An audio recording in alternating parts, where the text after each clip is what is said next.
dari kelompok 4 biologi akan mempraktekkan percobaan in-house. Di sini anggotanya ada saya sendiri, Ibu Rohima, yang kedua adalah saya, Dini Indriani, saya yang ketiga, yang keempat, N. Haruna. Itulah nama-nama kelompok kami atau anggota dari kelompok 4 biologi.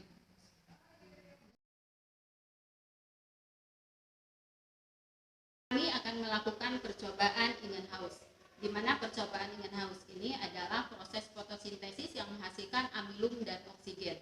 Tapi kami di sini hanya akan meneliti hasil oksigennya saja dari percobaan tersebut. Tujuan dari percobaan ini adalah untuk menentukan peristiwa fotosintesis yang menghasilkan oksigen. Di sini yang akan disajikannya adalah dengan tanaman hidrilla.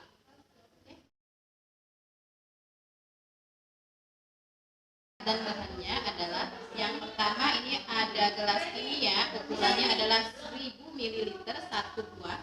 Yang kedua adalah corong kaca satu buah. Yang ketiga adalah tabung reaksi satu buah.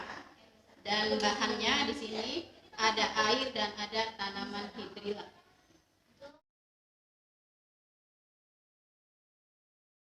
Cara kerja percobaan in-house yang pertama, ini ada tanaman hidrilla. Lalu tanaman hidrilla itu kita potong seperti ini. Setelah itu kita masukkan air dari gelas kimia yang satu ke gelas kimia yang lain. Oke, ini 1000 ml. Berikutnya kita masukkan hidrilla itu ke dalam corong. Ini ke dalam corong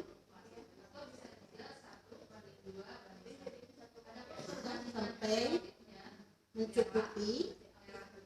Idealnya semakin banyak hidrilla yang masuk, itu akan semakin kelihatan proses fotosintesisnya semakin cepat. Oke. Di sini upayakan tidak ada udara yang tersisa, udara luar yang masuk ke sini.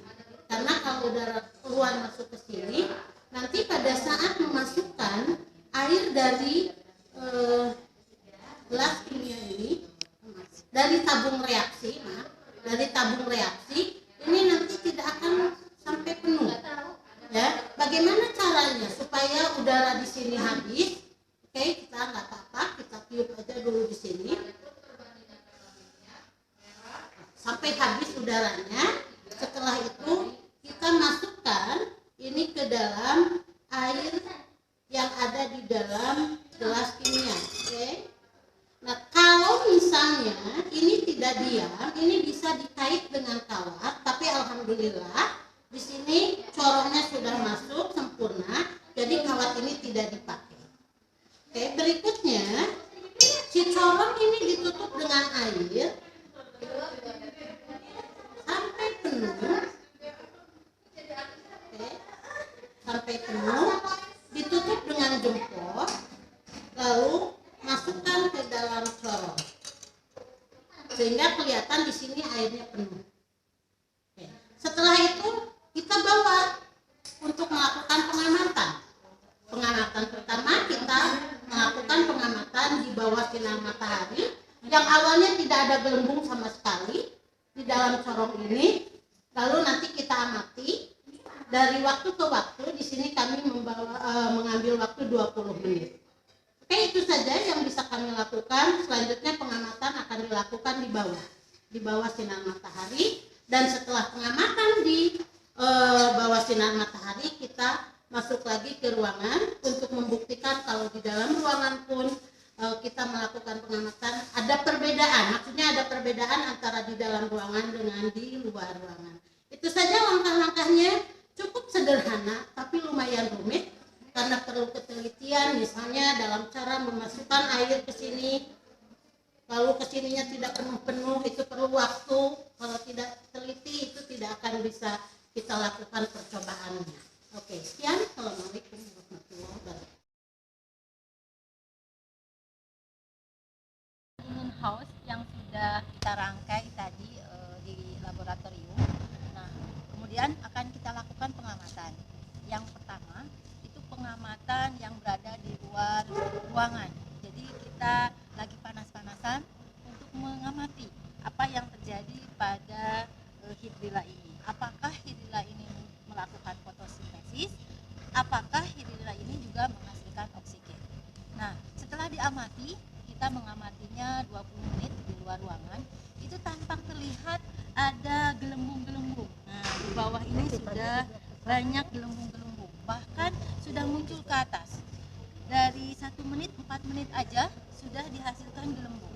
Jadi dengan begini terbukti bahwa yang namanya percobaan ini menunjukkan kalau memang fotosintesis yang dilakukan hidrilla ini menghasilkan oksigen. Kita akan memindahkan alat percobaan ke dalam ruangan. Jadi ini lagi menuju ke laboratorium. Apakah di dalam ruangan juga terjadi fotosintesis? Mari kita lihat. Dalam ruangan ternyata fotosintesis yang terjadi pada hidrilla itu berkurang. Terlihat dari gelembung yang dihasilkan. Jadi gelembung yang dihasilkan, oksigen yang dihasilkan tidak sebanyak seperti tadi yang di luar ruangan. Mungkin itulah membuktikan percobaan ini bahwa sinar matahari berpengaruh terhadap fotosintesis. Jadi banyaknya fotosintesis, tingkat laju fotosintesis ditentukan juga oleh sinar matahari. Di dalam ruangan sedikit gelembung yang dihasilkan, di luar banyak gelembung yang dihasilkan. Demikianlah percobaan dari kelompok kami, kurang lebihnya mohon maaf. Kesempurnaan milik Allah, kekurangan milik manusia. Wabillahi taufiq wal hidayah. Wassalamualaikum warahmatullahi wabarakatuh.